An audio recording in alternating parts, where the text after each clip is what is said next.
de lo que vamos a estar conversando hoy un poco sobre la oración. Dicho eso, que me he estado haciendo una pregunta muy constantemente y es, ¿qué es más importante, mi relación con Dios o la respuesta a mi oración o a mis oraciones? Esa pregunta se ha vuelto como el latido de mi corazón constantemente. Ah, Permítame ofrecer algunos pensamientos nada más sobre la oración. No significa que esta es la verdad absoluta, sino solo todo lo contrario. Quiero compartir algo de mi propia experiencia también. Hemos leído Efesios capítulo 6 y Hechos capítulo 3 y quiero combinarlos para eso. Y para eso quiero decir que la oración, en mi opinión, es la forma natural para conectarse con Dios y para desarrollar una relación íntima con Dios.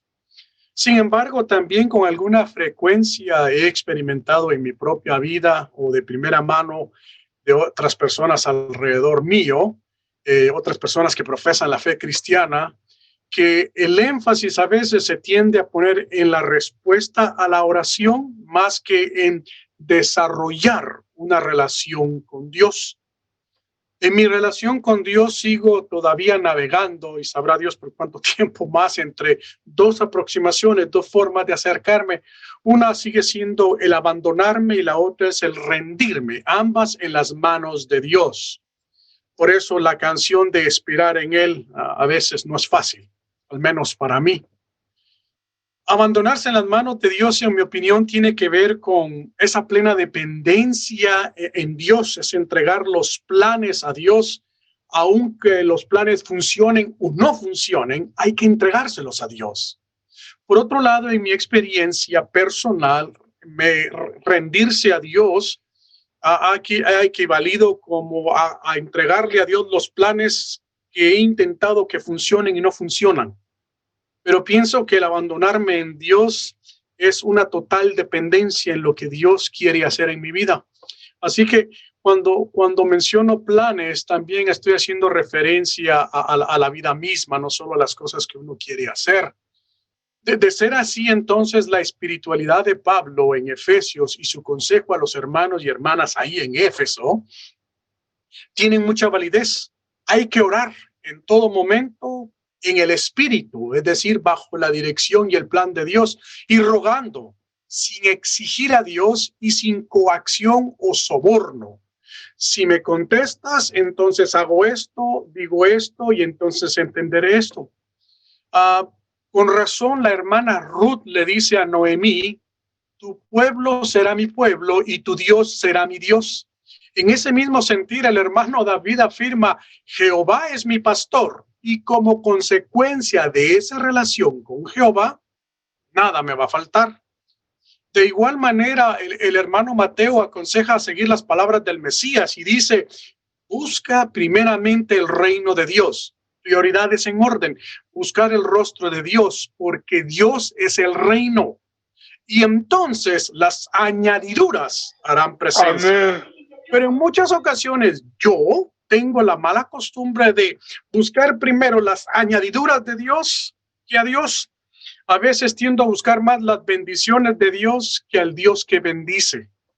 Así que en todos estos casos, todo comienza y todo termina con una relación con Dios.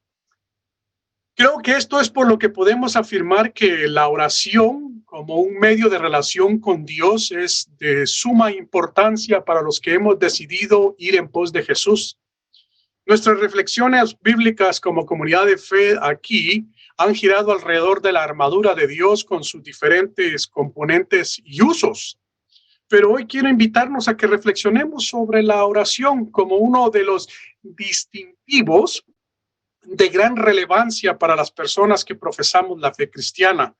Sin duda alguna, creo que existen varias posibilidades para abordar el tema de la oración y no voy a entrar ahí. Pero debo de mencionar que entre ellas figuran desde la oración como el uso de una porción mágica y de poder en sí misma, hasta las exposiciones más elevadas del pensamiento humano, 44 pasos para el éxito en la oración, 3, 7, lo que usted quiera. En mi opinión, desafortunadamente y a la larga, ambos extremos pueden entorpecer tal disciplina espiritual. En mi opinión, la oración debe de ir acompañada de la fe y de las escrituras y sobre todo teniendo a Jesucristo como el fundamento para establecer esa relación con Dios y para establecer los fundamentos para la fe cristiana. Creo que el acercamiento a la oración debe de ser conversacional y familiar y debe permitir el que todos hablen y el que todos escuchen. De ser así, entonces uno debe de hablar con Dios y permitir que Dios le hable a uno, especialmente cuando Dios está diciendo cosas que a uno no le gustan. Es a partir de ese fundamento, creo yo, que las escrituras enseñan, para orar por lo menos, que lo hagamos en el nombre de Jesucristo. De hecho, es Jesús mismo quien nos anima a que oremos de esa forma. Y todo lo que pidan al Padre en mi nombre lo haré, para que el Padre sea glorificado en el Hijo, dice Juan 14. Pero también Jesús dijo, les aseguro que si tienen fe y no dudan, no solo harán lo que he hecho con la higuera, sino que también podrán decirle a este monte, muévete, y así se hará, dice Mateo 21. Creo que es así como podemos decir entonces que la condición o requisito es pedir en oración y creer, pero también tener fe y no dudar. Cuando Jesús le enseña a orar a sus seguidores y a sus seguidoras, el énfasis está depositado en una relación íntima con Dios y no en un acto mágico de la respuesta a una petición. Después de establecer esa relación vertical con Dios y una relación apropiada con el prójimo, es solo hasta entonces que las bagatelas de la vida se cubrirán, es decir, las cosas materiales que hoy son y que mañana podrían ya no existir, podrían llegar a ser otorgadas por Dios. En mi experiencia, Dios tiende a decir sí, no, o espérate. En mi personalidad, que quiere las cositas ya, cuando Dios me dice espérate, ahí tengo 10 problemas, porque hay que ejercitar la paciencia, hay que aprender a esperar en Dios. Y ese esperar en Dios a mí me pone nervioso, pero Dios se encarga de enseñarnos o enseñarme a que aprenda a esperar. Por otro lado, creo que la relación con Dios debe de ser prioridad para la vida y para siempre. De hecho, cuando uno lee los evangelios, vemos a Jesús orando y leyendo las escrituras constantemente. De ahí aprendemos que si Jesús, siendo el Hijo de Dios, lo practicó, significa que usted y yo debemos hacerlo de igual manera. Así que la pregunta que me hago constantemente o mi reflexión siempre ha sido, he leído las escrituras durante estos días, he orado durante estos días, he reflexionado durante estos días. Por otro lado, el apóstol Pablo creo que lo entendió muy bien, obviamente, y mejor que nosotros, o al menos que yo, y es por eso por lo que advierte a los efesios y también a nosotros hoy en día, a que se debe de orar con toda súplica, constantemente y en todo lugar. Pero advertir en la Biblia, en este caso en Éfeso, no tiene que ver con las connotaciones lingüísticas negativas de nuestra época. Para nosotros advertir es más bien una amenaza. Aquí más bien se refiere a una propuesta que no se puede pasar por alto por ninguna razón del mundo. Así es la oración. En los tiempos de Pablo y de la iglesia en los primeros siglos, sin lugar a dudas se creía en un mundo mucho más aterrador que el que nosotros podríamos imaginarnos. Eso puede explicar o da explicación a la afirmación de que el universo es un campo de batalla y el porqué de la necesidad de estar vigilantes y prestos para librar una lucha espiritual, usando la armadura de Dios y las armas espirituales como la palabra de Dios y la oración. A esa realidad se le suman los ataques físicos, o en ese momento a la iglesia que Pablo le habla, que las autoridades religiosas y las políticas hacían, pero de igual manera la gente del común hacía tales vituperios, tales golpes en contra de las personas cristianas de ese tiempo. Creo que hay muchas probabilidades que algunas personas cristianas no tomen en serio las batallas que se libran en la esfera sobrenatural.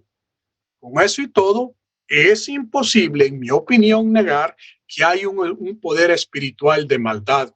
De hecho, en una ocasión Jesús dice, ahí viene el príncipe de este mundo y este nada tiene conmigo.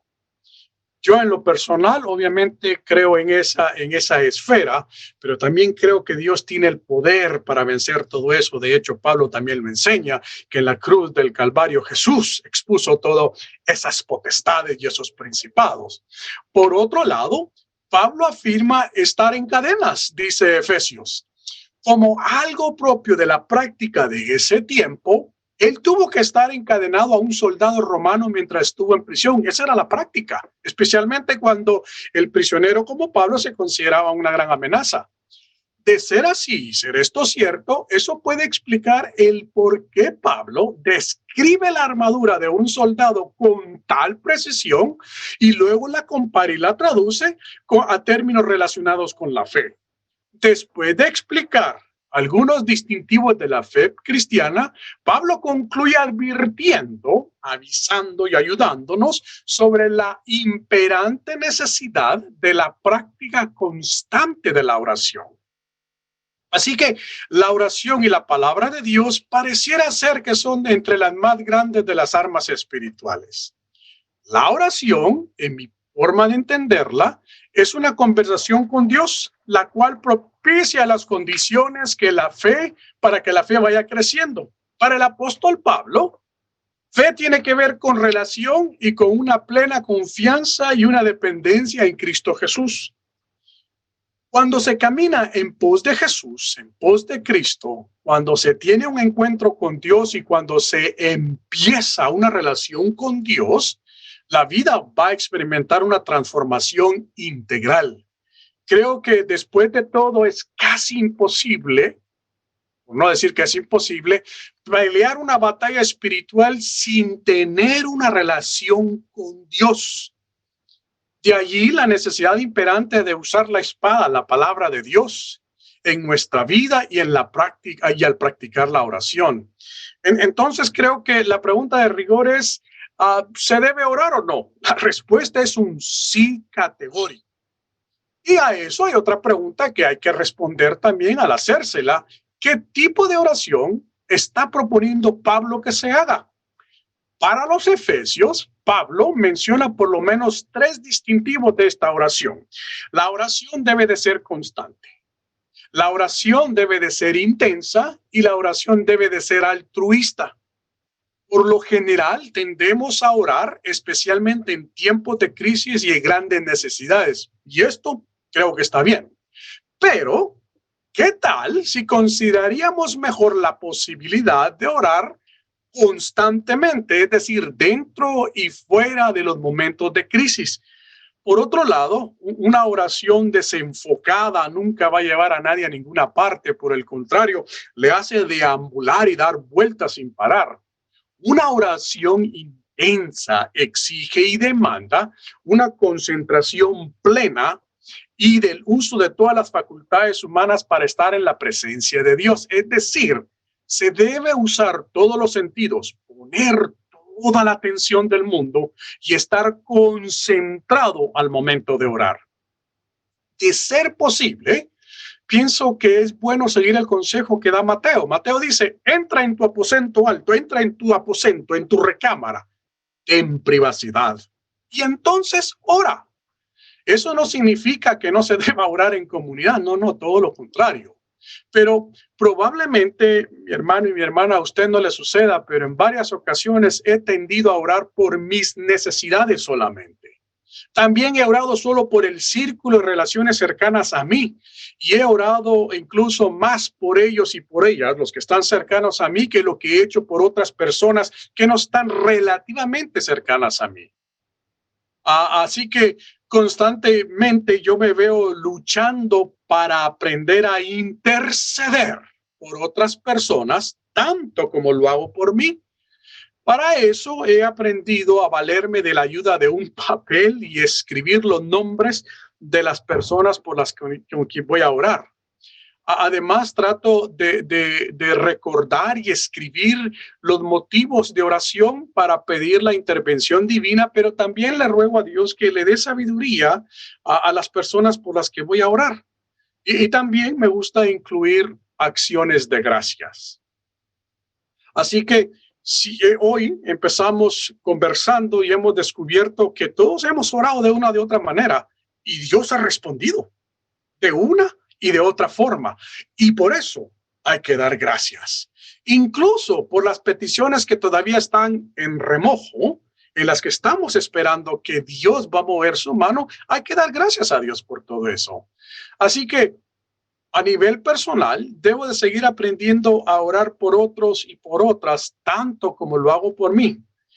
Es por esto que veo a Pablo afirmar que la oración debe de ser altruista, es decir, no debe de buscar lo suyo propio solamente. Si por casualidad a usted le está pasando los mismos desafíos que a mí, no se preocupe. Poco a poquito, uno empieza a orar y aprender a interceder por otras personas. Dicho sea de paso, una vida de oración se refleja en lo que hacemos y decimos. Si usted y yo pasamos tiempo en intimidad con Dios, eso se va a ver reflejado en la forma en que vivimos, en la forma en que hablamos, en la forma en que actuamos. Entonces surge otra pregunta. ¿Cómo puede lucir una oración constante, intensa y altruista, ya sea a nivel individual y colectiva?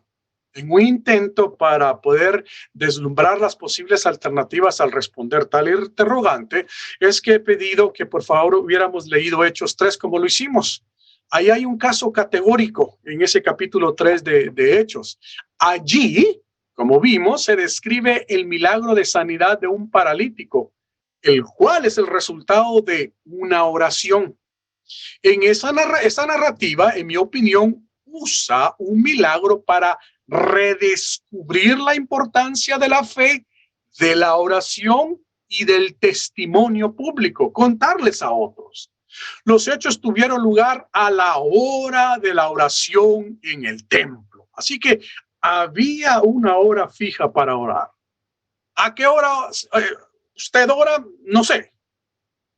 Algunos preferimos orar antes de irnos a la cama, algunos preferimos levantarnos temprano. No importa la hora, el punto es que usted decida tener un momento de privacidad con Dios, un momento a solas con Dios, un momento de intimidad con Dios.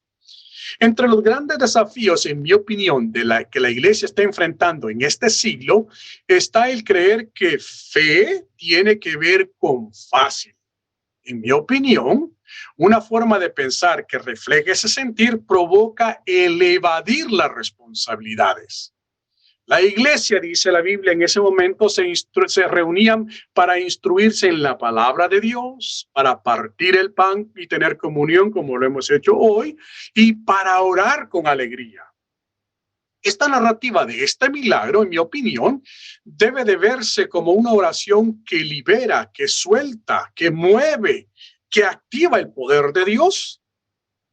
El camino hacia una oración significativa pudiera ser un camino que va directamente a través de y no alrededor de la miseria humana. El paralítico acá hace lo que toda una persona totalmente dependiente e indefensa hace. Pide ayuda, y bendito sea Dios que pidió ayuda, que tuvo confianza para pedirle ayuda a otras personas. Quizás a usted no le haya pasado, pero a veces me ha tocado repensarla, pedir ayuda a alguien. Espero en Dios que ese no sea mi caso y que la gente se sienta libre de poderse acercar a pedir mi ayuda. Espero en Dios que todos podamos seguirnos acercando a usted, a ustedes, para poder pedir ayuda y tender la mano. Así que tanto en Hechos como en Efesios, una comunidad que no solo brinda palabras amables y de empatía a las personas que sufren, estaba ahí. Estas iglesias, estas comunidades de fe también acompañaban y proveían para la necesidad humana y ayudaban a solucionar el problema. Si nos vamos a llevar algo de esta pequeña reflexión, por favor considere esto. Con todo esto, eso significa que usted y yo somos las manos de Cristo. Y son precisamente estas manos las que se le debe entender a la gente independientemente de la situación y de la condición. Es importante recordar que la palabra salvación, sanidad y paz vienen de la misma raíz de la palabra hebrea shalom. Es por esto por lo que afirmamos que Jesús es el shalom de Dios. En Jesús hay sanidad integral. Así que la iglesia, en mi opinión, sigue y seguirá teniendo el desafío de orar y actuar por una sanidad integral, es decir, la salud del alma, del cuerpo, de la mente, del espíritu. Sin embargo, también necesitamos recordar que todos estos componentes, cuerpo, alma, espíritu, mente, deben de verse como un todo, no se pueden ver separados. Una cosa afecta a lo otro. En ambos textos que hemos leído, Jesús es invocado como la autoridad para la enseñanza de los discípulos y la predicación y para desatar el poder de Dios. Es en el nombre de Jesucristo por el cual los creyentes están dispuestos a morir y es por este nombre que cualquier persona en la antigüedad estuvo dispuesta a entregar la vida. Es en este nombre, en la persona de Jesús, que Dios se hace presente 100%. Por eso le dice Jesús, cuando Felipe le pregunta a Jesús, muéstranos al Padre y nos basta, Jesús le dice, cualquiera que me ha visto a mí, ha visto al Padre. Así que junto con ese poder transformador y salvador, a tal medida que ahora Pablo preso y en cadena nos instruye y nos dice que la oración debe de ser constante, debe de ser intensa, debe ser altruista, no debe buscar lo suyo propio solamente. De igual manera, en mi opinión, de las Escrituras también aprendemos que no hay nada mágico que sucedió tanto en el milagro descrito en Hechos 3, así como en el uso de la armadura en Efesios 6. Como comunidad de fe, creo que tenemos que aprender a entender, a seguir entendiendo y practicando que todas las manifestaciones de poder en el nombre de Jesús deben de ser interpretadas y puestas en su lugar apropiado. Y ese lugar es bajo el señorío de Jesús. Los milagros deben dar gloria a Dios, deben de bendecir al necesitado y deben de servir como testimonio del poder, de la salvación, del amor, de la compasión, de la gracia y de la misericordia de Dios. Porque después de todo, creo que los milagros suceden en diferentes formas, en diferentes tamaños, vaya, y hasta de diferentes colores. Todo, en mi opinión, es consecuencia de una vida de oración constante, intensa, intercesora, a favor de otras personas y a favor nuestro. Es así como luce el reino de Dios. Al anunciar que el reino de Dios se ha acercado, equivale a decir que Dios mismo se ha hecho presente en la persona de Jesús. Así que creo que la iglesia tiene el desafío entonces de orar por una sanidad integral y ser participativos en esa sanidad, es decir, la curación del alma, el cuerpo, la mente y el espíritu. En otras palabras, se debe de considerar el dolor físico y el dolor espiritual cuando se ora, especialmente por otras personas, porque después de todo, la oración es la forma natural para conectarse con Dios y para desarrollar una relación íntima con Él. El resto nos podría llegar por añadidura. Así que a seguir orando en la forma en que lo hagamos y a seguir practicando que esa bondad de Dios se siga haciendo latiendo en nosotros. Concluyo diciendo esto nada más. Es bueno recibir la bendición de Dios, es bueno disfrutar la bendición de Dios, pero también es bueno ir por los caminos y las veredas siendo la bendición de Dios en las vidas de otras personas. Amén. Espero en Dios que juntos podamos seguir caminando en esta práctica de la relación con Dios a través de la oración. Que la paz de Dios sea con nosotros.